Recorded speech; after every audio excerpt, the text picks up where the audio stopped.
आज हम फिर से नए क्वेश्चन लेकर के आए हैं, तो उसमें हम लोग इम्पोर्टेंट क्वेश्चन सॉल्व करने वाले हैं। तो ध्यान से आप लोग क्वेश्चनों को देखिए और कॉन्सेप्ट को समझिए, है ना। तो पहला क्वेश्चन है, क्या है कि x की पावर a अपॉन x की पावर b की सबकी power a plus b, x की पावर b अपॉन x की घात c power b plus c, x की घात c अपॉन x की घात a कि सबकी पावर c प्लस ए का मान होगा। इसमें से पहला ऑप्शन है ए, बी ऑप्शन है एक्स की पावर ए प्लस बी प्लस सी, सी ऑप्शन है एक्स की पावर ए बी सी और डी ऑप्शन है 0। इनमें से एक क्वेश्चन सही होगा, एक आंसर क्या होगा, सही होगा, क्योंकि क्वेश्चन इंपॉर्टेंट है। कई बार एसएससी टेट में भी आ चुका है, इंपॉर्टेंट क्वेश्चन है। इसमें क्या है कि जैसे सर हमको ये दिया गया है, क्या दिया गया है, एक्स की घात ए अपॉन एक्स की घात बी की घात ए प्लस बी, और दूसरा इसी में एक्स की घात बी अपॉन एक्स की घात सी की घात बी प्लस सी, फिर दिया है एक्स की घात सी अपॉन एक्स की घात ए की घात सी प्लस ए, है ना, यही तो दिया है। अब यहाँ पर हमें क्या है, घातांक के नियम लगाएंगे। क्या लगाते हैं कि अगर समान आधार हो और भाग की क्रिया हो तो घातें क्या होती, ये घटती, है ना। यानी कि कौन सा नियम लगेगा, पहला x की घात m बटे x की घात n बराबर x की घात m माइनस n, ये वाला लगेगा। तो इसमें हम ये लगा देंगे, तो x की घात हो जाएगा a माइनस बी और ये सब की घात a प्लस बी, ठीक है। बहुत स्पीड b माइनस सी, ये सब फिर सबकी घात b प्लस सी, ये हो जाएगा c माइनस a, ये c प्लस c, है ना। अब ये देखो घात पर घात है, यानी कि अब रूल्स कौन सा लगेगा, x की घात m की घात अगर n है तो क्या करते हैं m इंटू n, यानी कि घात पर घात होती है तो उनको हम क्या करते हैं, घातों का गुणा कर देते हैं। तो इन दोनों का आपस में गुणा होगा, तो x की घात क्या हो जाएगा a माइनस बी और a प्लस बी हो गया, ठीक है। फिर x की घात b माइनस सी और b प्लस सी हो जाएगा, फिर x की घात c माइनस ए और c प्लस ए। अब यहां पर क्या देख रहे हैं, ये a minus b a plus b, यानी कि एक बार घटा है और एक बार जुड़ा है, कौन सी आइडेंटिटी बन जाएगी, यानी कि जो हमारी सर्व समीकरण हुई ए स्क्वायर माइनस बी स्क्वायर बराबर होता है a प्लस बी और a माइनस बी, यही तो होता है। यानी कि जब दोनों पे वर्ग हो, बीच में ऋण का चिन्ह हो, तो हम क्या करते हैं, एक बार जोड़ देते हैं और एक बार घटा देते हैं। तो इन दोनों को जोड़े तो क्या करेंगे, ये हो जाएगा ए स्क्वायर ऋण बी स्क्वायर, फिर ये हो जाएगा एक्स की घात बी स्क्वायर ऋण सी स्क्वायर, फिर एक्स की घात सी स्क्वायर ऋण ए स्क्वायर। अब देखो यहाँ पर क्या है, ये जो एक्स है ये आधार है और इनकी ये घातें हैं, है ना। तो समान आधार है और गुणा की क्रिया है, यानी कि गुणा में है, तो हम क्या करते हैं, घातों को क्या करते हैं, जोड़ देते हैं। यानी कि एक्स की घात m गुणित एक्स की घात n है तो हम लिखते हैं एक्स की घात m प्लस n, ये वाली आइडेंटिटी, है ना, घातांक का नियम।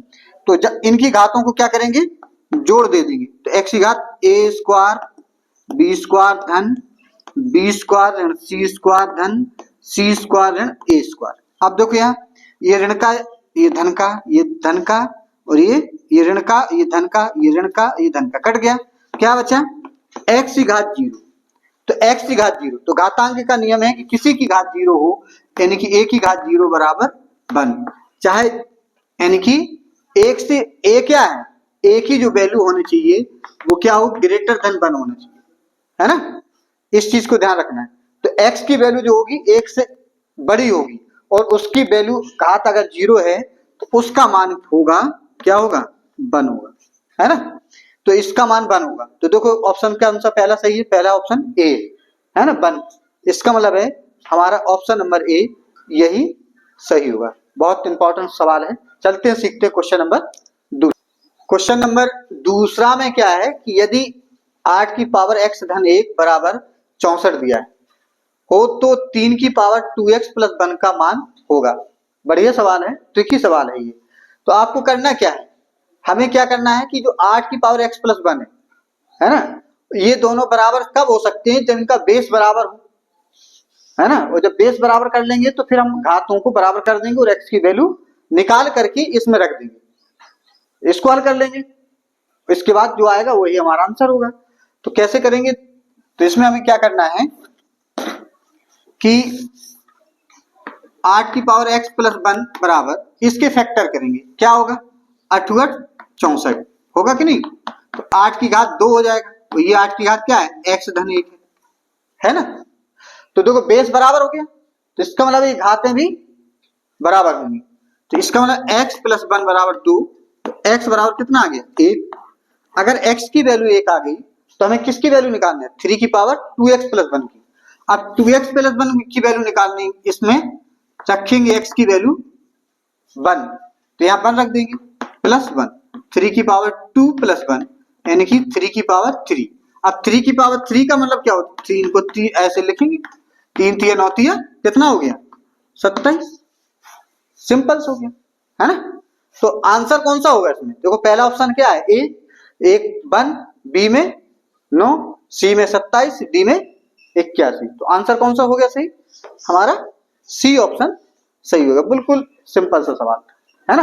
क्वेश्चन नंबर तीसरा में क्या है कि दो भाइयों की वर्तमान आयु का अनुपात 1:2 है, यानी कि दो भाई हैं, कोई क्या है दो भाई हैं, तो उनकी जो आयु है वर्तमान में, वो क्वेश्चन ये कह रहा है कि उनका अनुपात जो है 1:2 है, तथा 5 वर्ष पूर्व यह अनुपात 1:3 था, यानी कि 5 वर्ष पहले, आज से 5 वर्ष पहले उनका अनुपात 1:3 था। अब वो पूछ रहा है कि 5 वर्ष बाद उनकी आयु का अनुपात क्या होगा। पहला ऑप्शन हमारे पास दिया गया है, पहला है 1:4, बी 3:5, सी 2:3, डी 5:6। इनमें से एक होगा ना ऑप्शन सही। तो कैसे हम याद करेंगे, तो दो भाइयों का वर्तमान अनुपात दिया गया है ना। तो वर्तमान आयु क्या हो जाएगी इनकी, वर्तमान आयु हो जाएगी, मतलब एक की x हो जाएगी, एक की दूसरे की 2x हो जाएगी, इन दोनों का अनुपात 1:2 होगा। अब वो कह रहा है कि ये हमको दिया है 5 वर्ष पूर्व, तो 5 वर्ष पूर्व का मतलब ये वर्तमान है, तो 5 वर्ष पूर्व माने 5 घटा देंगे। तो अगर हम इनको 5 घटा देते हैं, इनका अनुपात करते हैं, फिर 5 ऐसे घटाते हैं, तो वो कह रहा है 1:3 हो जाता है। तो इसका 1:3 है ना, 1/3। अब इसको क्रॉस मल्टीप्लिकेशन करेंगे और हल करके x की वैल्यू निकाल लेंगे। कैसे निकालें, 3x 3 बचे 15 और ये हो जाएगा 2x ऋण 5। अब 2x इधर लाएंगे तो 3x में से 2x घटेगा, और ये 15 प्लस ऋण के 5 कितना बचा, x बराबर हो जाएगा 10, यानी कि x की वैल्यू 10 आई। अब वो ये कह रहा है 5 वर्ष बाद उनकी आयु का अनुपात, तो 5 वर्ष बाद वर्तमान तो ये है, तो 5 वर्ष बाद कितने वर्ष बाद, 5 वर्ष बाद, 5 वर्ष बाद, तो उनकी आयु का अनुपात क्या होगा x धन 5 और 2x धन 5। अब इसमें जो x का मान आया है वो रख देंगे, इसमें रखेंगे तो कितना हो जाएगा 10 धन 5, वो हो जाएगा 10 दूनी 20 धन 5, यानी कि 15 बटे ये हो गया 25। अब 5 से ऊपर नीचे घटेगा, 5 3 15 5 25, 3/5 यानी कि 3:5 आ रहा ना। तो इसमें देखो ऑप्शन कौन सा सही है, पहला ऑप्शन है 1:4, बी ऑप्शन कौन सा 3:5, तो ऑप्शन हमारा बी ऑप्शन सही है ना। चलते सीखते क्वेश्चन नंबर चौथा। क्वेश्चन नंबर चौथा जो है, 3 संख्याओं का योग 165 है, यदि पहली तथा तीसरी संख्या का अनुपात 4:5 हो तथा दूसरी व तीसरी संख्या का अनुपात 3:2 हो, तो पहली संख्या होगी, है ना। पहली संख्या कौन सी होगी, पहला ऑप्शन है 80, बी ऑप्शन है 60, सी ऑप्शन 20, डी ऑप्शन 40 है ना। तो इसमें हमें क्या करना है कि सबसे पहले हमें जो अनुपात दिया गया है, पहली संख्या दूसरी अनुपात, पहली और तीसरी का अनुपात दिया है, फिर दूसरी और तीसरी का अनुपात दिया है, तो हम तीनों संख्याओं का अनुपात निकाल लेंगे। क्यों, क्योंकि संख्याओं का योग दिया है, जब अनुपात निकल आएगा तो अनुपात को हम योग के बराबर करेंगे, उससे हम x की कुछ वैल्यू निकालेंगे। तो कैसे निकालेंगे, चलते, यानी कि पहली और तीसरी अनुपात, यानी कि पहली और तीसरी संख्या, यानी कि तीसरी का अनुपात कितना है 4:5 है, ठीक है, बहुत बढ़िया। अब दूसरी 2, ये 2:3, यानी कि यहां लिखेंगे 2, दूसरी है ना 3:2।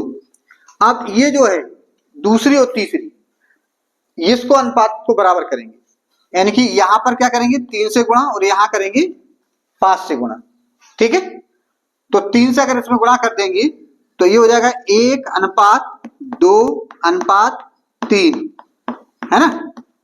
3 चौक 12 और ये 3 5 अनुपात ये 15, है ना। यहाँ भी 15 हो जाएगा, 15 हो गया और ये हो गया 5 दूनी 10।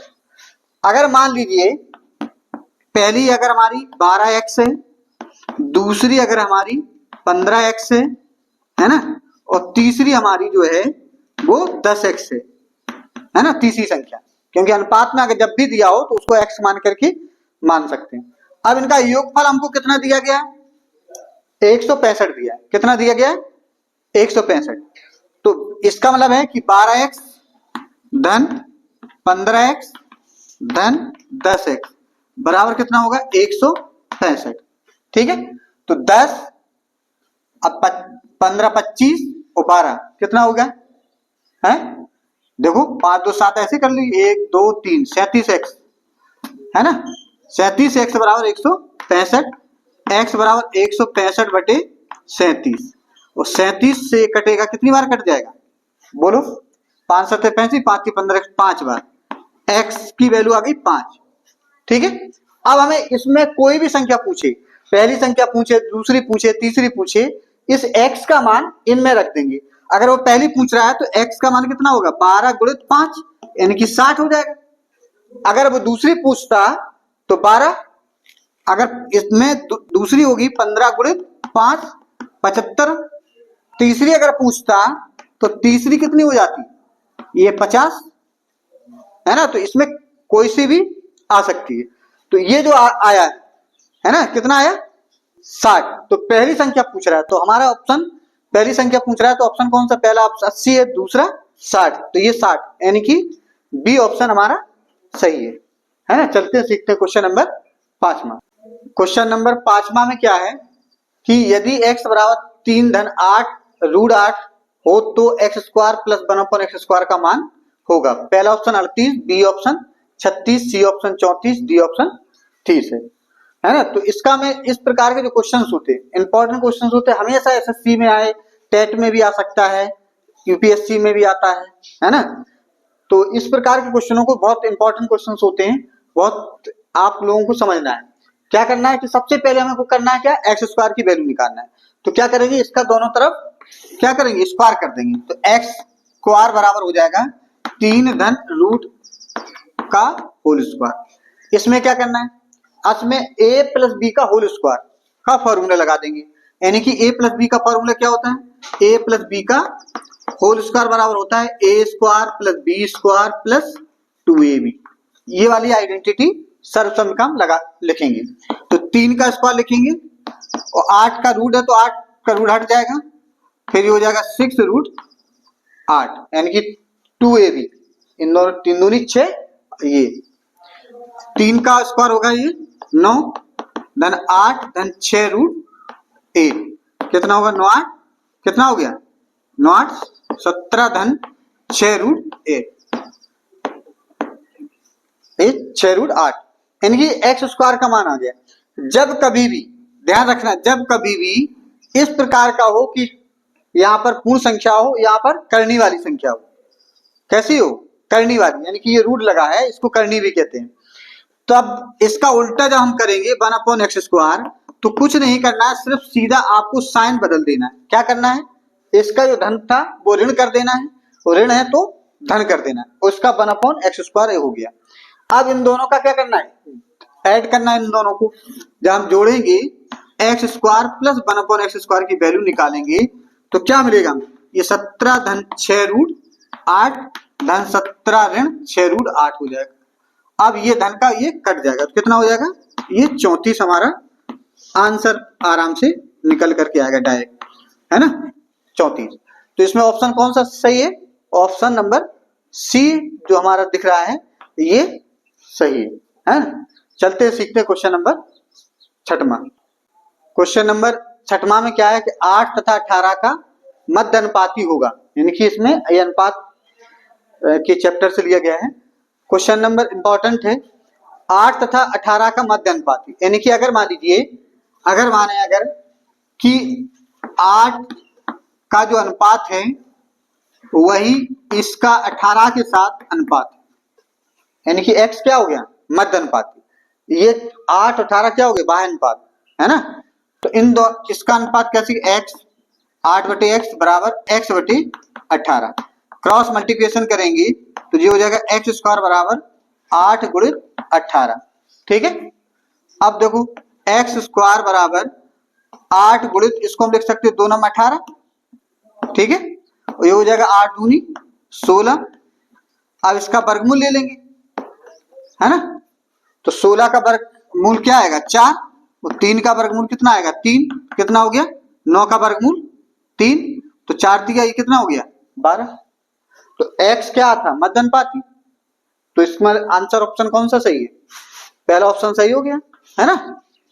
बहुत सरल सा सवाल था, क्योंकि कंपटीशन में कहीं कहीं बीच में कुछ सरल सवाल भी होते हैं, कुछ कठिन भी सवाल होते हैं, ठीक है। तो सरल सवाल आपको ये नहीं कि बहुत सरल है कि कहीं ये नहीं, तो उसको ध्यान से आपको करना पड़ेगा, है ना। चलते सीखते क्वेश्चन नंबर 7। क्वेश्चन नंबर 7वां में क्या है, इंपॉर्टेंट क्वेश्चन है, कई बार एग्जाम में पूछा गया है। एक टोकरी में 1250 फूल है, यानी कि एक टोकरी है, क्या है टोकरी समझ रहे, डलिया, है ना, फूल है। एक व्यक्ति किसी नगर के प्रत्येक मंदिर में, यानी कि एक कोई नगर है उसमें मंदिर होंगे, तो मंदिर में प्रत्येक मंदिर में उतने ही फूल चढ़ाता है जितने की उस नगर में मंदिर है। अगर मंदिर एक नगर में 10 मंदिर हैं तो एक मंदिर पे वो 10 फूल चढ़ाता है, इस प्रकार से उसने 10 मंदिरों पे चढ़ाया होगा, है ना, 10-10 फूल, प्रत्येक मंदिर पे उतने ही फूल चढ़ा रहा है जितने की जितने उस नगर में मंदिर है। यदि उसने कुल 8 टोकरी फूल चढ़ाई, कितने टोकरी फूल चढ़ाए 8 टोकरी, तो एक टोकरी में कितने 1250 फूल है, तो 8 टोकरी फूल लग गए उसमें, उस फूल चढ़ाने में मंदिरों में। तो इसका मतलब है कि 1250 और 8 टोकरी लगी, तो 8 गुणित 1250 करेंगे, कुल फूलों की संख्या आ जाएगी कि उसने कितने फूल चढ़ाए। तो उस नगर में कुल मंदिर कितने हैं, मंदिरों की संख्या हमको बतानी है ना। तो अगर हमको चाहे हमको मंदिरों की संख्या पूछे, चाहे वो ये पूछ ले कि एक मंदिर पर उसने कितने फूल चढ़ाए, क्योंकि उतने ही फूल चढ़ाए जितने की उस नगर में मंदिर है।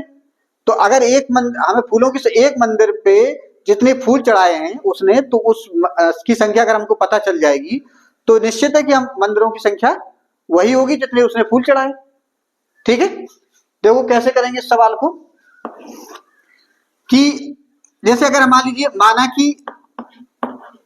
माना कि मंदिर उसमें नगर में x हैं, कितने हैं x, जितने मंदिर हैं उतने ही फूल चढ़ाए एक मंदिर पर, है ना। तो एक मंदिर पर फूल कितने चढ़ाए उसने x, एक मंदिर पर फूल x चढ़ाए, तो कुल फूल कितने हो गए, कुल फूलों की संख्या जो होगी, फूलों की संख्या जो है वो कितनी हो जाएगी x गुणित x, यानी कि x की घात 2। अब फूल ये जो चढ़े हैं वो किसके बराबर होंगे, उसे 8 टोकरी फूल चढ़ाए और एक टोकरी में इतने थे, तो x स्क्वायर बराबर हो जाएगा कितना हो जाएगा 1250 गुणित 8, है ना। अब इसमें गुणा कर दीजिए, 8 पंच 40 की 0,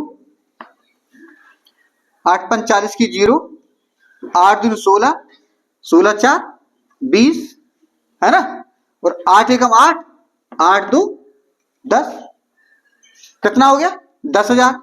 तो इसका वर्गमूल ले लीजिए, 10,000 कितना आ जाएगा 100, कितना आ गया 100, है ना।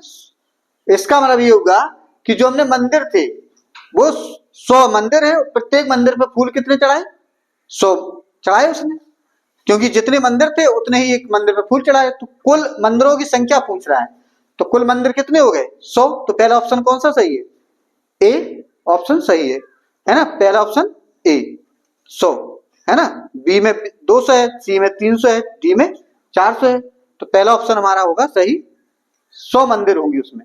चलते हैं सीखते क्वेश्चन नंबर 8। क्वेश्चन नंबर 8वां में क्या है कि एक घड़ी का मूल का विक्रय मूल्य 420 रुपया है, तो वह 25% बट्टे पर बेची जाती है, घड़ी का अंकित मूल्य क्या होगा, है ना। इंपॉर्टेंट सवाल है क्वेश्चन, क्योंकि सबसे मेन बात है कि बट्टा क्या होता है ये भी समझ लें, क्योंकि किसी भी वस्तु का जो अंकित मूल्य होता है, तो अंकित मूल्य पर जो हम छूट देते हैं उसी को हम कहते हैं बट्टा, है ना। क्या कहेंगे, उसी को गणित की भाषा में क्या बोलते हैं, बट्टा बोलते हैं। जैसे कोई दुकानदार की जो वस्तु है उस पर अंकित मूल्य है 100 रुपया, उसने 10 रुपया आपको छूट दे दी, तो आप उसको कितना रुपए दोगे, 90 रुपए दोगे, है ना। तो 10 रुपए क्या हो गया, बट्टा हो गया, यानी कि 10% छूट होगी 100 रुपए पे, 10 रुपया का मतलब 10% छूट, तो इसका मतलब उसे हम बट्टा बोलेंगे। क्या बोलेंगे, बट्टा। इसका मतलब है कि जब भी कभी बट्टा शब्द लिखा हो, है ना, तो समझ लेना है कि वो अंकित मूल्य पर छूट दे रहा है। क्या कर रहा है, छूट दे रहा है ना। या तो वो छूट लिखे यहाँ कि उसने इतने रुपए की छूट दी, या वो फिर लिखे कि इतने बट्टा दिया, कितने परसेंट दिया, तो 25% बट्टे पर बेची जाती है, यानी कि जो अंकित मूल्य था उस पर वो 25% छूट दे करके उसने बेची कितनी, 420 रुपया में, तो उसका अंकित मूल्य बताना है। तो अगर हम मान लीजिए माना कि अंकित जो मूल्य है, अंकित मूल्य अगर x मान लेते हैं, अब x 25% छूट देना है, तो इसका 25% निकालेंगे, तो 25% x का 25% क्या होगा, x गुणित 25/100, है ना, यानी कि कितना हो गया 25x/100। अब ये तो विक्रय मूल्य क्या, इतना मूल्य जो है इसमें से उसने क्या किया, घटा करके दिया है। क्या किया, इसका जो 25% था वो ये आया, तो ये इसमें से घटा करके उसने बेची है। तो विक्रय मूल्य जो होगा,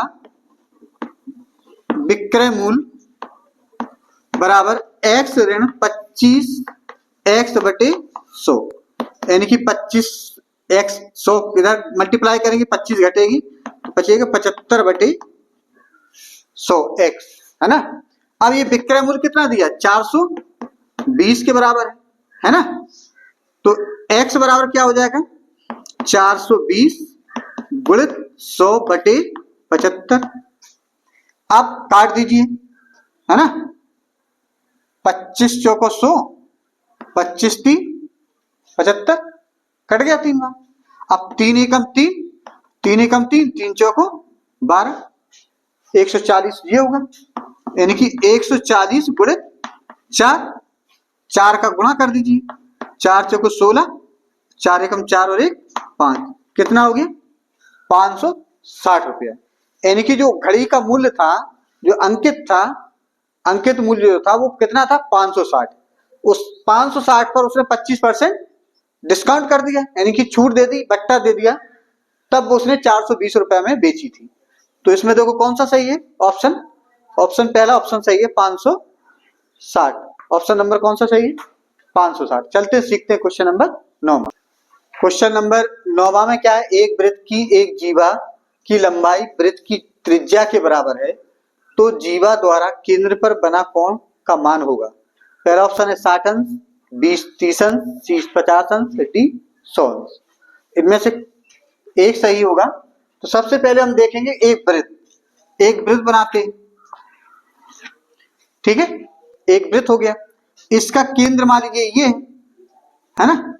अब इसकी जीवा क्या होगी, ये जो लंबाई है, ये यानी कि वृत्त की परिधि पर स्थित दो बिंदुओं को मिलाने वाली रेखा को उस वृत्त की जीवा कहते हैं। ये जीवा होगी, क्या होगी, एक जीवा है।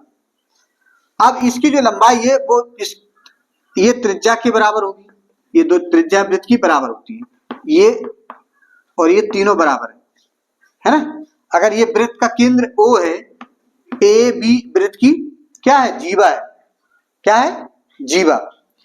तो इसका मतलब ये हुआ कि अगर त्रिभुज की तीनों भुजाएं बराबर है, क्या बन रहा है, ओ ए बी क्या बन रहा है, एक त्रिभुज बन रहा है। तो त्रिभुज की जिसकी तीनों भुजाएं बराबर होती हैं उसे समबाहु त्रिभुज कहते हैं। और समबाहु त्रिभुज में क्योंकि ये भुजाएं सभी बराबर हैं तो प्रत्येक कोण भी बराबर होगा। इसका मतलब ये वाला कोण, ये वाला कोण, ये वाला कोण बराबर होगा, होगा कि नहीं होगा। यानी कि x a b x a b x, ठीक है। अब हमको ये पता है कि त्रिभुज के तीनों कोणों का योग कितने अंश से होता है, 180 अंश होता है। यानी कि x धन x बराबर 180 अंश। तो ये हो गया 3x बराबर 180 अंश। तो x बराबर कितना होगा, 60 अंश। यानी कि समबाहु त्रिभुज का प्रत्येक कोण कितने अंश का होता है, 60 अंश का होता है। तो इस केंद्र पर कितना कोण बनेगा, अगर x कितने अंश का कोण बनेगा, 60 अंश का, है ना। यहां पर भी देखो, यहाँ भी 60 अंश का बनेगा। इसका मतलब पहला ऑप्शन, ऑप्शन नंबर क्या है, ए, कितना है, 60 अंश। यानी कि केंद्र पर जो बनेगा वो 60 अंश का कोण बनेगा। चलते सीखते हैं क्वेश्चन नंबर 10वां।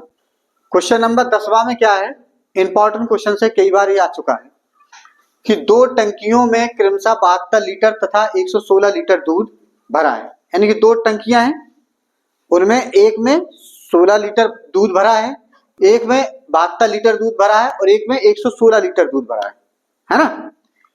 तो वो ये पूछ रहा है कि कौन सा ऐसा बर्तन होगा जिसमें धारिता माने बड़ी से बड़ी धारिता का बर्तन, धारिता माने जिसमें जो धारण करना, यानी कि जिसमें दूध आता है, उसे हम जितना बर्तन दूध उसमें आता है उसको उस बर्तन की क्या कहते हैं, धारिता कहते हैं। जैसे कोई मग्गा लिया उसमें पानी भर दें तो क्या होगा, मग्गे ने उस पानी को धारण कर लिया, उसको बोलते हैं धारिता। का बर्तन कौन सा होगा जिससे दोनों टंकियों के दूध को पूरा पूरा नापे, यानी कि 72 लीटर वाले को भी पूरा पूरा नापा जा सके उसी बर्तन से, और 116 वाले जो टंकी है उसमें दूध भरा है उसको भी पूरा पूरा नापा जा सके, है ना। तो ऐसे जब कहा जाए तो इसमें बड़ी से बड़ी पूछ रहा है ना, तो बड़ी से बड़ी मैंने इन दोनों का हमें क्या करना पड़ेगा, मासा निकालना पड़ेगा। क्या करना पड़ेगा, मासा निकालना पड़ेगा। तो मासा कैसे निकालेंगे, 72 और 116 का क्या करना, मासा निकालना। तो मासा हम चाहे भाग विधि से निकालें चाहे गुणनखंड विधि से निकाल सकते हैं, है ना, दो विधियां हमारे पास हैं। तो भाग विधि में क्या होता है, छोटी संख्या का भाग बड़ी संख्या में देते हैं। तो कैसे, तो ऐसे देंगे 116, अब 72 दूनी कितना हो जाएगा, 2 दूनी 4, 2 सत्ते 14, 142, लेकिन 116 है तो ज्यादा, तो एक बार जाएगा ये, तो एक बार यहां लिखेंगे 72, घटा देंगे तो 6 में से 2 गया 4, है ना, 11 में से 7 गया, कितना 7 4 11, तो ये 44। अब ये जो 44 बचा इसका भाग देंगे 72 में, कितनी बार चला जाएगा, एक बार, तो एक बार, फिर घटा देंगे कितना बचेगा, 8 4 12, 6 बचा, 6 में से 4 गया 2, 28 बचा, तो फिर 28 का भाग देंगे कितने में, 44 में, फिर एक बार जाएगा तो ये 28 बचेगा, फिर घटाएंगे 8 6 14, तो ये 16 बचा, फिर 16 का भाग देंगे 28 में, फिर एक बार चला जाएगा तो कितना बचेगा, ये 2 बचा और ये 1 बचा, 12 बचा, फिर 12 का भाग क्या किसमें देंगे, 16 में, तो 12 एकम 12, है ना, तो घटाएंगे कितना बचेगा, 4 बचेगा, इस 4 का भाग देंगे 12 में, है ना, तो 12 में देंगे तो 4 दिया 12, लास्ट में जिस संख्या का भाग पूरा पूरा चला जाता है तो वही संख्या जो होती है वही दोनों संख्याओं का क्या होती है, मासा कहलाती है ना। इसका मतलब है कि जो बड़ी से बड़ी धारिता का बर्तन, यानी कि 4 लीटर का धारिता का जो बर्तन होगा वो दोनों संख्याओं को, जो लीटर पानी उस दूध है उसमें बर्तन में, वो दोनों को नाप लेगा, इसको भी नाप लेगा इसको भी नाप लेगा। देखो 4 का भाग अगर इसमें देंगे ये भी कट जाएगा और ये भी कट जाएगा, तो वो 4 एकम 4, 4 32 कट गया, 4 दूनी 8, है ना, 3 बचा, तो 4 9 36, ये भी कट गया। इसका मतलब है कि हमें कौन सी धारता का चाहिए बर्तन, 4 लीटर वाले धारता वाला बर्तन हमारे पास हो तो ये दोनों बर्तनों का दूध पूरा पूरा हम नाप सकते हैं। ठीक है, चलते हैं सीखते हैं क्वेश्चन नंबर 11। क्वेश्चन नंबर 11 में क्या है, देखो एक 3 अंकीय संख्या का प्रत्येक अंक 3 का गुणज है। गुणज का मतलब अपवर्त, मल्टीपल। जैसे 3 का गुणज का मतलब, 3 का गुणज का मतलब ये होगा कि 3 का अगर आप क्या करेंगे, पहाड़ा पढ़ें, 3 एकम 3, 3 दूनी 6, 3 त्रिज्या 9, इस प्रकार के, तो उसके गुणज होते हैं। यानी कि किसी भी संख्या का गुणज निकालने के लिए क्या करते हैं, दी हुई संख्या में हम प्राकृतिक संख्या से गुणा कर देते हैं 1 2 3 का, तो उसके गुणज हमको मिलने लगते हैं। तो एक 3 अंकीय संख्या का प्रत्येक अंक 3 का गुणज है। अगर इस संख्या का अंतिम अंक क्या है, अंतिम अंक सम संख्या है। कैसी है, सम संख्या, यानी कि अब 3 का गुणज भी है और सम भी है। तो 3 का गुणज का मतलब सम भी है, तो 3 दूनी 6, तो 6 क्या है, सम संख्या और 3 का गुणज भी है। इसका मतलब जो संख्या 3 अंक की है उसका जो अंतिम अंक है वो 6 होगा। क्या होगा, 6 होगा। और 3 अंकों का योग 12 है। अगर वो 3 अंक की संख्या है तो तीनों का अंकों को जोड़ेंगे तो उसका क्या आ जाएगा, उसका योगफल कितना होना चाहिए, 12 होना चाहिए। तो इसलिए हम क्या, अब संख्या क्या होगी, तो पहले तो हम संख्या निकालेंगे, संख्या के बाद फिर उसका 25% निकालेंगे, वही हमारा आंसर हो जाएगा। तो सबसे पहले जो 3 के गुणज हैं, जो हमारे अंक हैं 0 से लेकर के 1 2 3 4 5 5 6 7 8 9, ये अंक होते हैं 0 से लेकर के 9 तक। ठीक है, अब इसमें से 3 के गुणज हम निकाल लेते हैं। तो 3 के गुणज कौन कौन से होंगे, 3 के गुणज कौन कौन से होंगे, 3 होगा, 6 होगा और 9 होगा, है ना। 3 के गुणज निकले, 3 6 और 9। अब वो ये कह रहा है कि जो अंतिम अंक है, जो 3 अंक की संख्या है, वो उसका अंतिम अंक क्या है, सम संख्या है। तो सम संख्या कौन सी है इसमें, 9 6 है ना, सम संख्या कौन सी है, 6। तो अंतिम अंक तो संख्या का 6 होगा। अब अगर हम यहाँ, अब बचे कितने, 3 और 9, तो अगर हम 3 और यहाँ 9 लिखते हैं और इनका योगफल करते हैं तो 9 6 15 3 18 हो रहा है। तो होना कितना चाहिए, होना कितना चाहिए, 12। तो इसका मतलब है कि 9 नहीं होगा। और अगर हम 6 को 2 बार रखते हैं तो 6 दूनी 12 3 15 हो जाएगा। तो 6 2 बार नहीं हो सकता, तो एक ही चांस बचा हमारे पास कि 3 ही यहाँ अंक और होगा, क्योंकि पहला लास्ट अंक फिक्स हो गया, क्योंकि वो कह रहा है 3 का गुणज और लास्ट सम संख्या है, इसलिए ये तो फिक्स है। अब देखो 3 3 6 6 12, अब हो गया 12। अब ये हमारे पास ये वाली संख्या है, यानी कि जो वो कह रहा है ना एक 3 अंकीय संख्या, तो ये 3 अंकीय संख्या है ना, इकाई दहाई सैकड़ा, संख्या का प्रत्येक अंक 3 का गुणज है। तो 3 का गुणज है ना, 3 एकम 3, 2 बार 3 एकम 3, फिर 3 दूनी 6, सब 3 के गुणज है। अगर इस संख्या का अंतिम अंक एक सम है तो ये सम भी है, और 3 अंकों का योग 12 है, तो 3 3 6 6 12, ये भी हो गया। तो अब इसका, इस संख्या का 25% बताओ।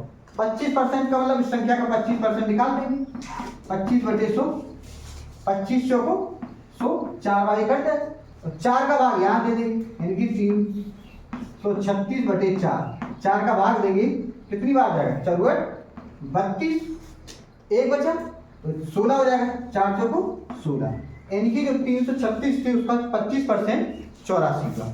तो पहला ऑप्शन हमारे पास कौन सा है, 74 है। दूसरा ऑप्शन बी 120 है। सी ऑप्शन कौन कितना है, 84 है। और डी ऑप्शन 98 है। तो ऑप्शन कौन सा सही है हमारा, 84, ऑप्शन सी ऑप्शन सही है। चलते हैं सीखते क्वेश्चन नंबर 12। क्वेश्चन नंबर 12 में क्या है, 12 में लिखा हुआ है 9 ऋण 1 सही 2/9 का 3 सही 3/11 भागे 5 सही 1/7 का 7/9 बराबर, यहाँ क्वेश्चन मार्क लगा हुआ। क्वेश्चन मार्क माने इसका अगर हम हल करेंगे तो कितना मान आएगा, क्वेश्चन लगा ना, यहाँ पर आप क्वेश्चन मार्क लगाए तो इसका मतलब है इसका मान निकाल करके बताना है।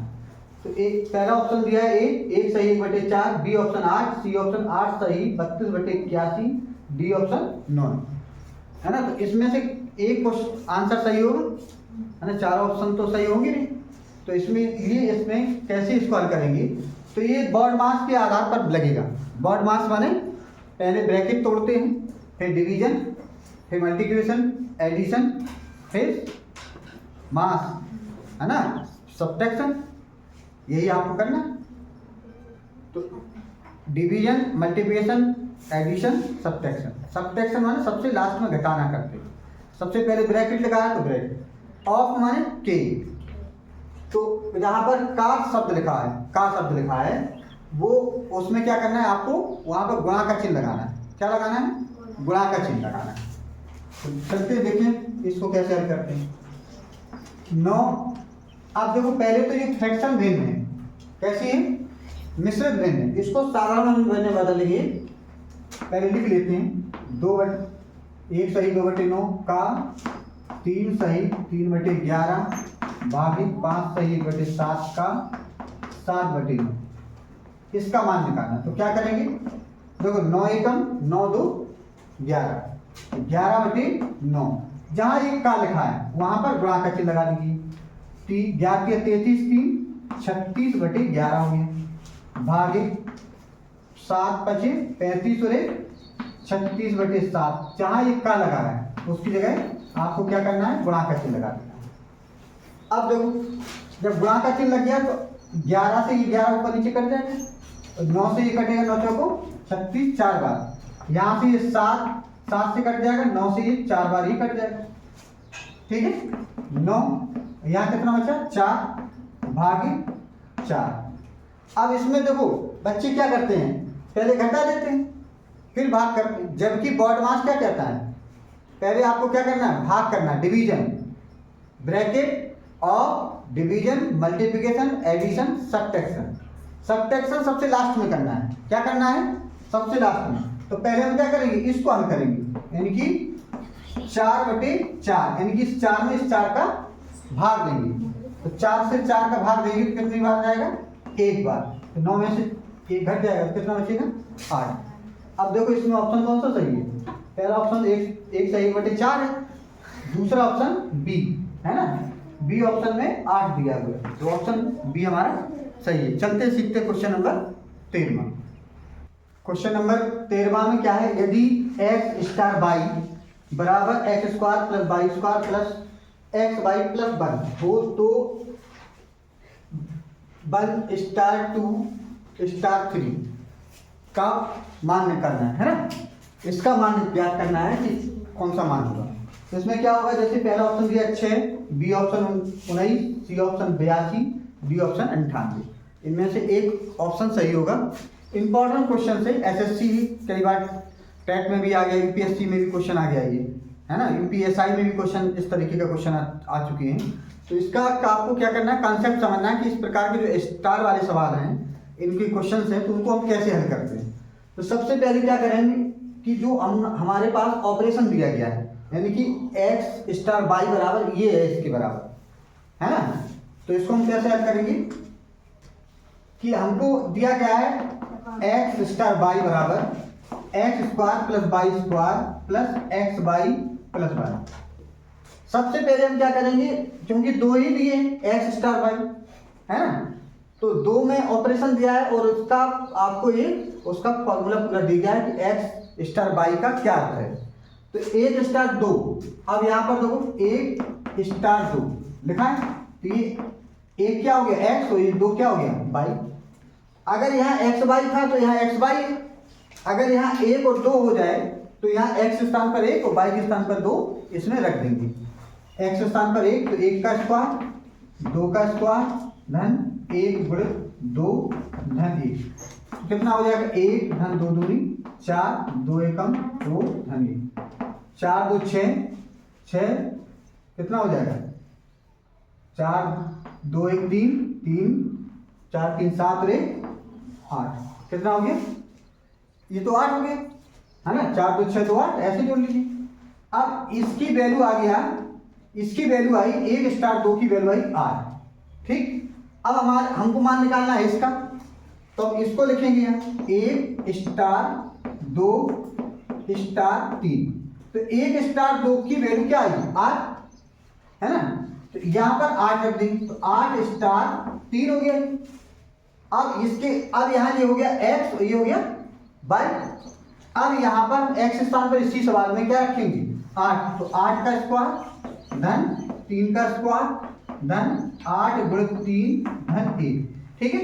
8 का स्क्वायर करेंगे 64 हो जाएगा, 3 का स्क्वायर करेंगे 9 हो जाएगा, या 8 या 24 हो जाएगा धन 1। इसको अप्लाई करेंगे तो देखो 24 और 1 25 है ना, और 25 और 9 जोड़ देंगे यहाँ, मान लीजिए 64 धन 25 और 9 कितना हो जाएगा 9 5 14 34, तो यहाँ 34 हो गया।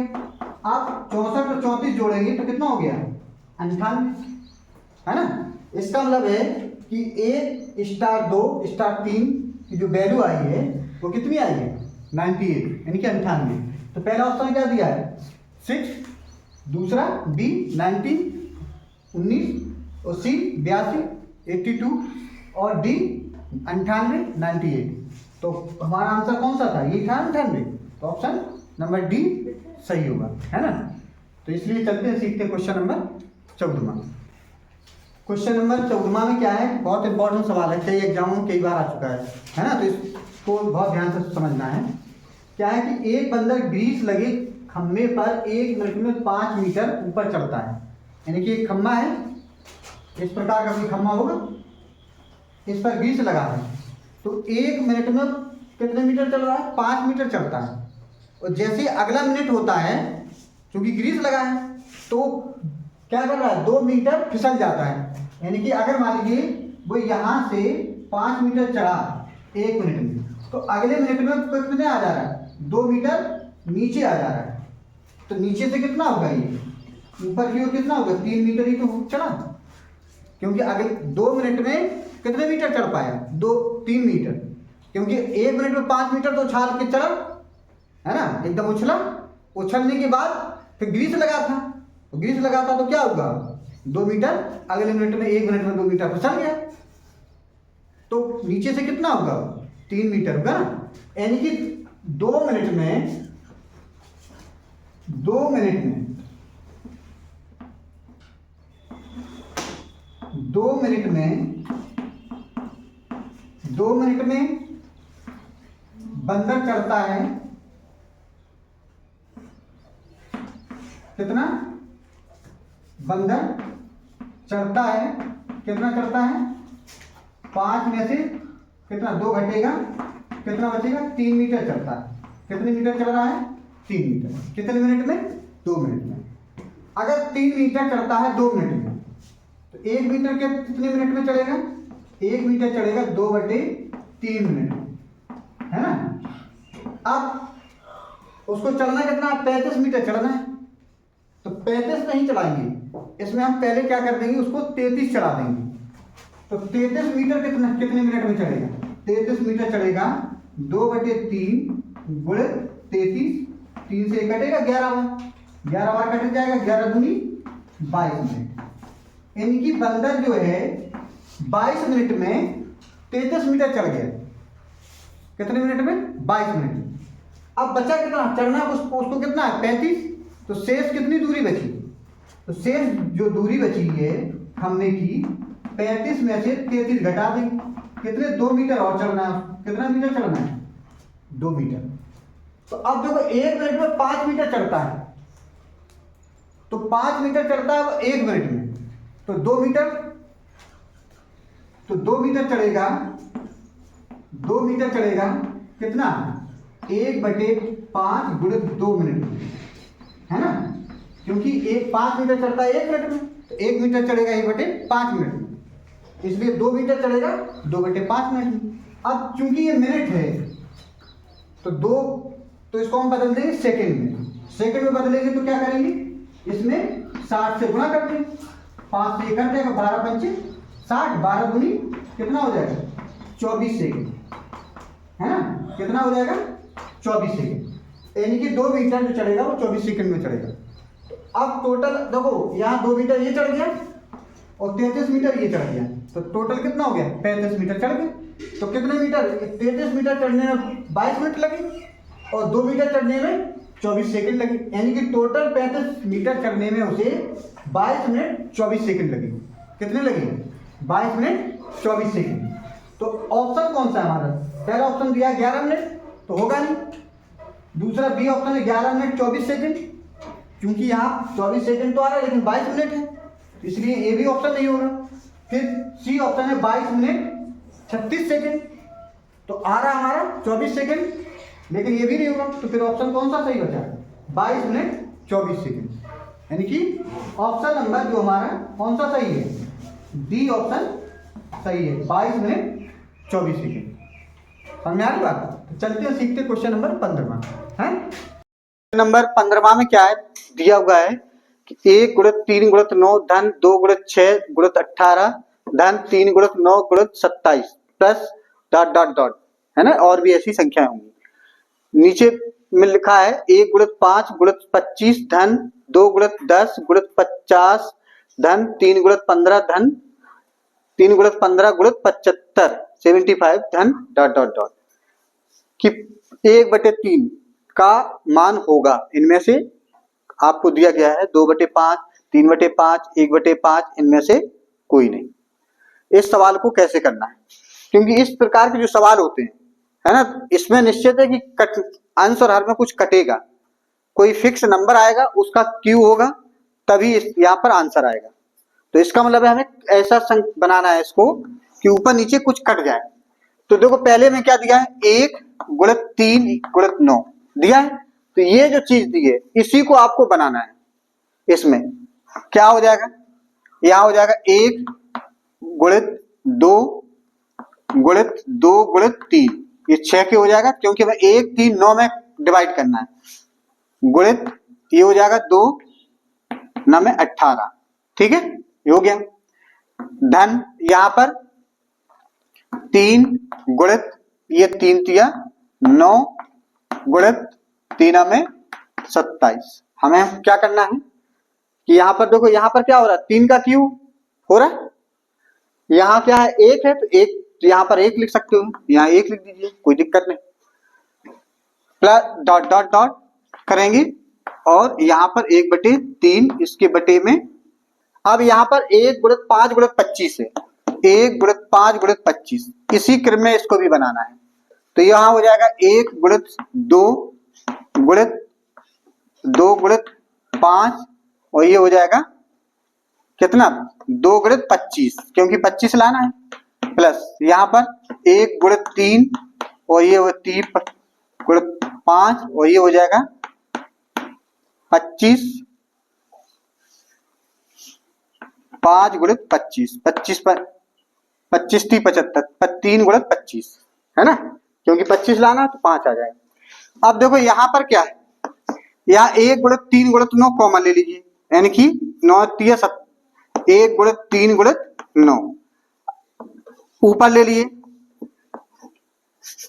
यहाँ पर 1 गुणित 3 गुणित 9 बटे यहाँ पर 1 गुणित 5 गुणित 25 यहाँ पर, तो यहाँ बचा क्या 1, यहाँ पर देखो क्या चले गया, 3 चला गया और ये 9 चला गया, है ना, तो कितना बचा, 2 का क्यूब, ये 2 का क्यूब बचा, ठीक है।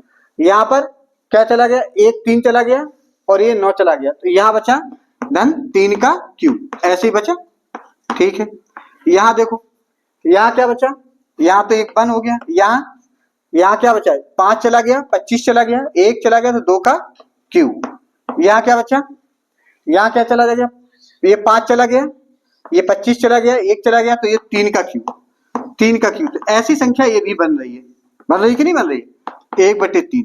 तो देखो ये अंश और ये हर पूरा सेम हो गया, ये पूरा कट जाएगा, ये कट गया, अब चाहे जितना हो। अब यहाँ पर 9 तिया क्या बचा, 27, और ये बचा 25 पंचे 125। अब इसका 1/3, अब देखो 3 का 3 तिया ये हो जाएगा 3 का क्यूब, और ये हो जाएगा 5 का क्यूब की घात 1/3, यानी कि 3/5 की घात 3/3 हो जाएगा, 3 से ये 3 कट जाएगा, तो 3/5 हमारा आंसर आ जाएगा, है ना। तो देखो इसमें ऑप्शन पहला क्या है, ए 2/5, 3/5, सी 1/5, इनमें से कोई नहीं, तो ऑप्शन कौन सा मिल गया हमारा, बी ऑप्शन 3/5 हमको मिला। चलते सीखते क्वेश्चन नंबर 16, इंपॉर्टेंट क्वेश्चन था। क्वेश्चन नंबर 16 में क्या है, ए तथा बी मिलकर किसी कार्य को 20 दिन में पूरा करते हैं, समाप्त करते हैं। बी तथा सी मिलकर इसे 15 दिन में समाप्त करते हैं। सी तथा ए मिलकर इसे 12 दिन में समाप्त करते हैं।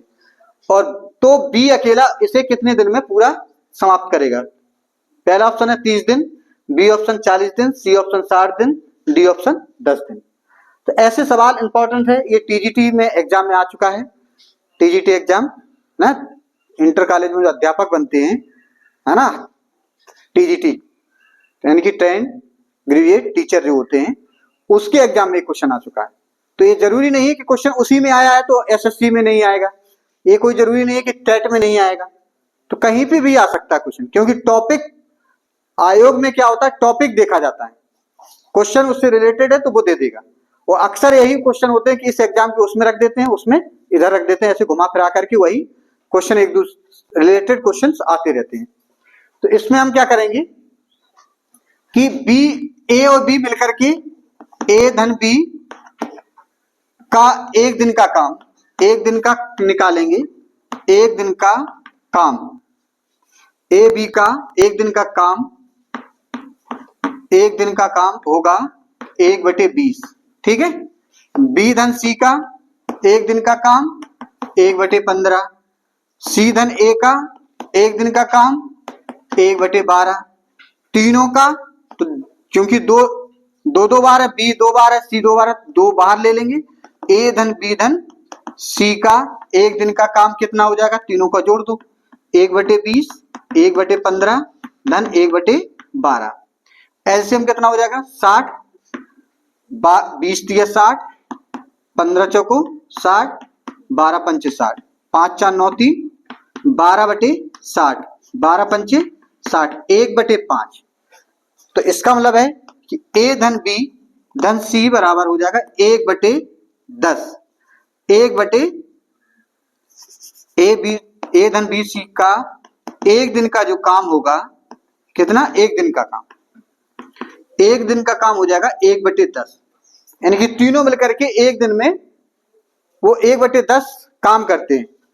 तो अब हमको निकालना बी अकेले कितने दिनों में करेगा, तो हमें क्या करने का, सी प्लस ए का काम, एक दिन का काम इसमें से घटा दें, तो सी प्लस ए का एक दिन का काम घटाएंगे तो बी का आ जाएगा। तो बी का एक दिन का काम निकालेंगे, पहले एक दिन का काम क्या होगा, 1/10 ऋण 1/12, तो 60, इसमें एलसीएम तत्छक्का 60, 12 पंच 60, ए आ गया 1/60। अब बी का पूरा काम कितना हो जाएगा, बी का पूरा काम जो करेगा वो कितने दिन में करेगा, इसको उल्टा कर दो तो 60 दिन में पूरा, बी अकेले उसको 60 दिन में पूरा कर लेगा। कितने दिन में करेगा, 60 दिन में। अगर ये पूछ लिया जाए कि ए धन बी तीनों मिलकर के कितने दिन में पूरा करेंगे, तो ये धन जो, अगर ए धन बी धन सी का पूरा जो काम करेंगे वो कितना करेंगे, 10 दिन में। अगर इसी क्वेश्चन में तीनों मिलकर के किसी काम को कितने दिन में करेंगे, अगर ये पूछा जाए तो आपको क्या करना है, जो इनका तीनों का एक दिन का काम आया उसको उल्टा कर देंगे तो 10 दिन में पूरा कर लेंगे। अब इसी प्रकार से अब हमको देखा क्या है कि बी का निकालना, तो बी का कितना आया था 60 दिन, यानी कि बी अकेले उस काम को कितने दिन में करेगा, 60 दिन में पूरा करेगा। तो ऑप्शन कौन सा सही है, पहला ऑप्शन 30 दिन, बी 40 दिन, सी 60 दिन, डी 10 दिन। तो ऑप्शन कौन सा सही हो गया हमारा, सी ऑप्शन सही है, कितना 60 दिन, यानी कि बी अकेला उस काम को 60 दिन में पूरा कर लेगा। चलते हैं सीखते क्वेश्चन नंबर 17। क्वेश्चन नंबर 17 में क्या है, एक पार्टी में 40 व्यक्ति हैं, यानी कोई एक पार्टी है, जैसे मान लो शादी ब्याह हो या कहीं पर बर्थडे पार्टी हो, तो उस पार्टी में कोई कार्यक्रम में मतलब 40 व्यक्ति आए, तो एक पार्टी में कुछ 40 व्यक्ति हैं, यदि प्रत्येक व्यक्ति हर दूसरे व्यक्ति से हाथ मिलाता है तो हाथ मिलाने की कुल संख्या कितनी होगी। ये इंपॉर्टेंट क्वेश्चन है, कई बार एग्जामों में पूछा जाता है। यानी कि जैसे आप पार्टी में जाते हैं ना, तो हाथ मिलाते हैं कि नहीं मिलाते एक दूसरे से, तो कितनी बार आपस में अगर हर व्यक्ति एक दूसरे से हाथ मिलाता है तो कितनी बार वो हाथ मिल चुके होंगे। तो ऐसी संख्या जगह अगर पूछा जाए कभी भी क्वेश्चन में पार्टी से संबंधित हाथ मिलाने वाली, तो क्योंकि दो व्यक्ति जब होंगे तभी आपस में हाथ मिलाएंगे, ऐसा तो नहीं एक व्यक्ति ऐसे एक दूसरे हाथ मिला ले अपने आप में, है ना, दूसरे ही व्यक्ति से, क्या लिखा ना, हर दूसरे व्यक्ति से हाथ मिलाता है, स्वयं नहीं मिला लेता दोनों हाथ, है ना। ऐसा होता है कि किसी पार्टी में जाओ और अपने हाथ दोनों मिला दो, है, नहीं होता ना। तो अगर किसी भी पार्टी में n व्यक्ति हो, कितने व्यक्ति हो, n व्यक्ति हैं, और अगर वो एक दूसरे से हाथ मिलाते हैं तो कुल हाथ मिलाने की जो संख्या होगी, संख्या क्या होगी, ये फॉर्मूला होता है n(n-1/2). इस फॉर्मूले को आपको याद रखना है, क्या रखना है, n(n-1/2). अब n के स्थान पर व्यक्ति कुछ भी हो सकते हैं, 40 हो, 20 हो, 50 हो, 200 हो, 300 हो, उससे कोई मतलब संख्या कुछ भी हो सकती है। लेकिन आपको ये ध्यान रखना है कि अगर दो व्यक्ति किसी भी पार्टी में कुल संख्या अगर हमारे पास 40 है, 50 है, और आपस में यदि वो हाथ मिला रहे हैं तो कुल हाथ मिलाने की कुल संख्या जो होगी वो इस फॉर्मूले से निकली। तो इसमें देखो, इसमें क्या है कि 40 व्यक्ति हैं, तो 40 n के स्थान पर हम क्या करेंगे, 40 रख देंगे, तो हाथ मिलाने की कुल संख्या हमारे पास आ जाएगी, है ना, सिंपल सा है। कुल संख्या क्या होगी, 40 गुणित 40 ऋण 1/2, यानी कि कितना हो गया, 40 गुणित कितनी बची, 39/2, 40 में से एक घट जाएगा, है ना। अब 2 से ये कटेगा, 2 दूनी 4, 20 बार कट जाएगा, यानी कि 20 गुणित 39।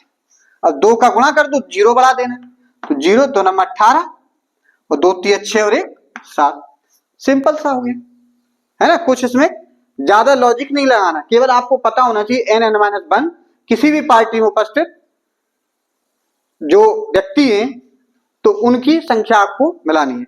अगर जैसे मान लीजिए किसी क्लास में छात्र हैं, अगर 50 छात्र हैं और एक दूसरे से हाथ मिलाते हैं तो कितनी संख्या आएगी, तो उसको आप n के स्थान पे इसमें रख देंगे।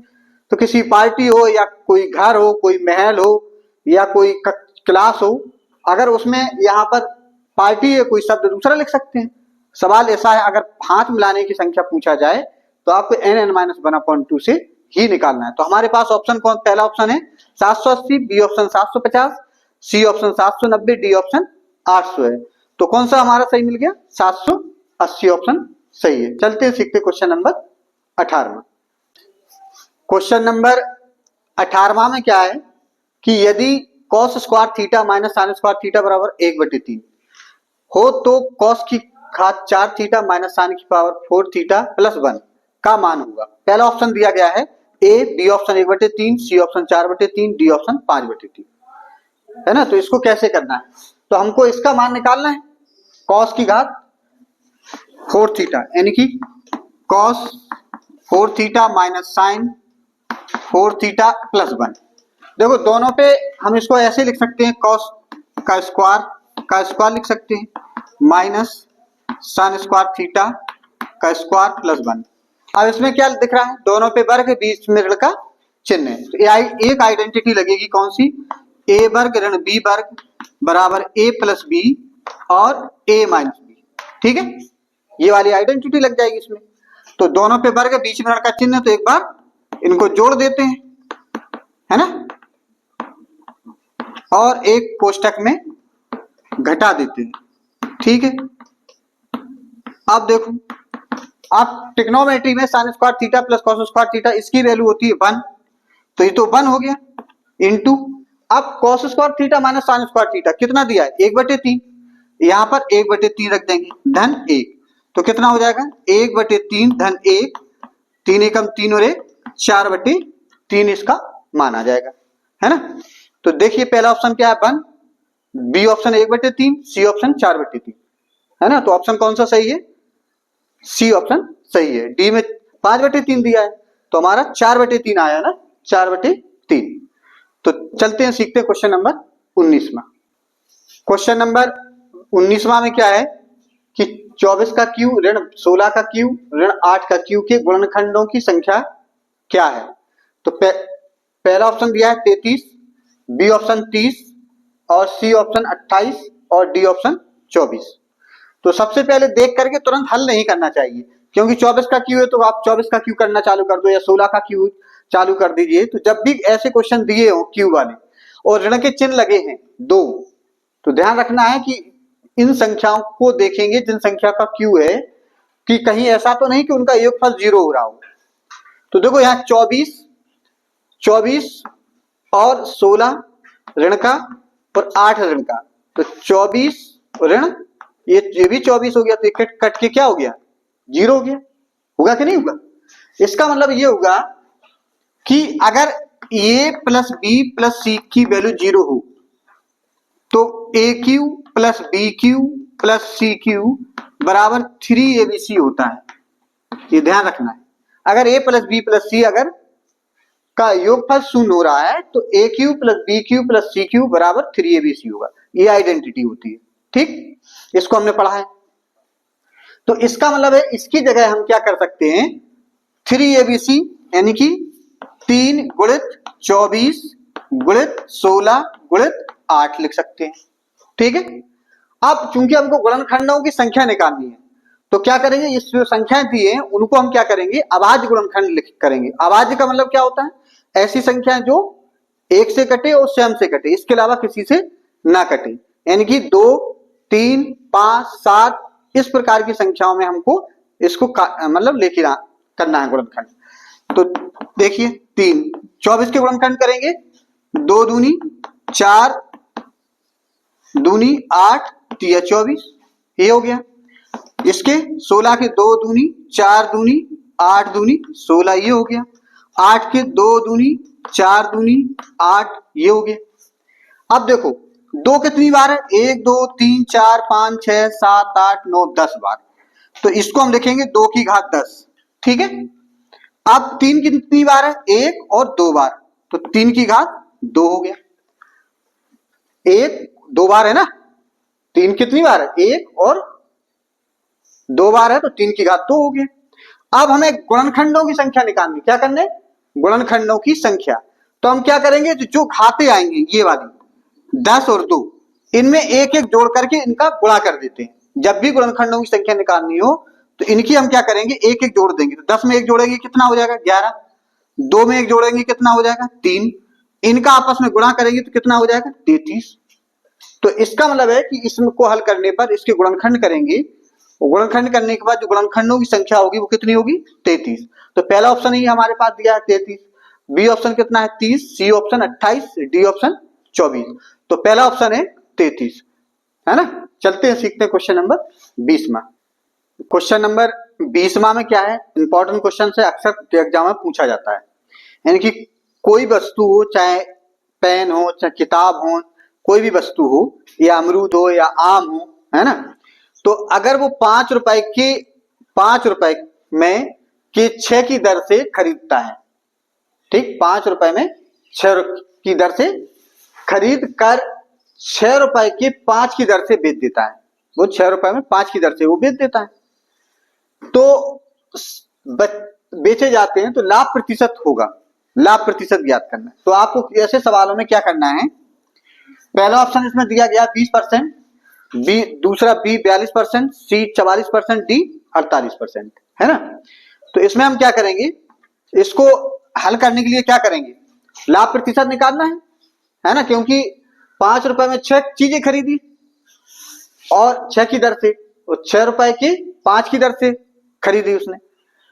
तो इसका मतलब ये होगा आपको जब लाभ प्रतिशत होगा, लाभ प्रतिशत या हानि प्रतिशत जो भी हो, जब आपको फॉर्मूला एक ही लगाना है। क्या लगाना है कि जो वस्तुएं अगर लाभ हो रहा है ना, तो आपको क्या करना है, जो वस्तुएं खरीदी जा रही है ना, क्रय वस्तुओं का वर्ग क्या करना है, क्रय वस्तुओं, क्रय माने खरीदी गई वस्तुओं का वर्ग करना है। तो खरीदी गई कितनी 6, तो 6 का वर्ग। इसके बाद बेची कितनी दी गई वस्तुएं 5 की दर से, है ना, तो इसमें ऋण का चिन्ह लगा करके 5 का वर्ग, लाभ प्रतिशत निकालना है, ब्रैकेट इंटू 100 से मल्टीप्लाई कर देंगे,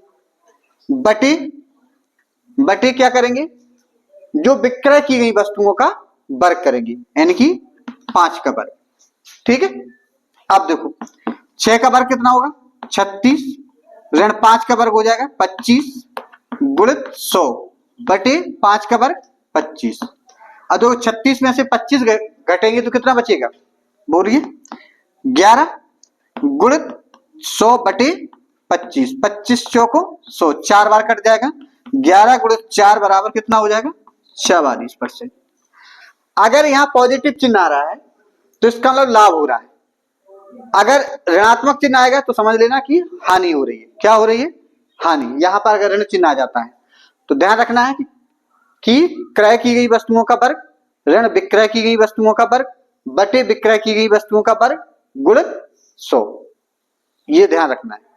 अब कितने रुपए में कौन बेची इससे नहीं, वस्तुओं का आपको ध्यान रखना है। तो अगर ऋणात्मक आता है तो हानि प्रतिशत होगा, धनात्मक आएगा तो लाभ प्रतिशत होगा। हमेशा ध्यान रखना क्रय वस्तुओं का वर्ग पहले, फिर बाद में विक्रय वस्तुओं, फिर नीचे विक्रय वस्तुओं का वर्ग। ठीक है, तो इस प्रकार से तो पहला ऑप्शन हमारा 20 है, दूसरा 42, तीसरा 44, डी 48। तो ये सी ऑप्शन जो हमारा दिया है 44%, यही ऑप्शन सही है। इसमें हमें क्या करना है कि देखो अभी हमने जो भी इंपॉर्टेंट क्वेश्चन किए, अभी हम हमेशा ऐसे वीडियो लेकर के आते हैं, इंपॉर्टेंट जो क्वेश्चन होते हैं, चाहे वो सीटेट हो, चाहे यूपीटेट हो, एसएससी हो, यूपीएससी हो, ऐसे इंपॉर्टेंट क्वेश्चंस होते हैं जो किसी ना किसी एग्जाम में पूछे जाते हैं या पूछे आने की संभावना ज्यादा होती है। तो यदि वीडियो आप लोगों को पसंद आया हो तो लाइक करें, शेयर करें अपने दोस्तों को, जिससे कि उनको ज्यादा से ज्यादा लाभ मिल सके, है ना। तो और अगर आप वीडियो को शेयर करते हैं, लाइक करते हैं तो और सब्सक्राइब करते हैं तो निश्चित है कि आप किसी ना किसी गरीब बच्चे को कॉपी पेन पेंसिल की आप मदद कर सकते हैं, क्योंकि इससे जो भी पैसा आता है हम गरीब बच्चों की पेन पेंसिल कॉपी के लिए मदद करते हैं, या किसी असहाय व्यक्ति रोड पर किसी प्रकार की दुर्घटना होती है उसकी मदद करने में इसका खर्च होता है। ठीक है, चलते हैं, फिर आते हैं नया वीडियो लेकर के। बहुत बहुत धन्यवाद।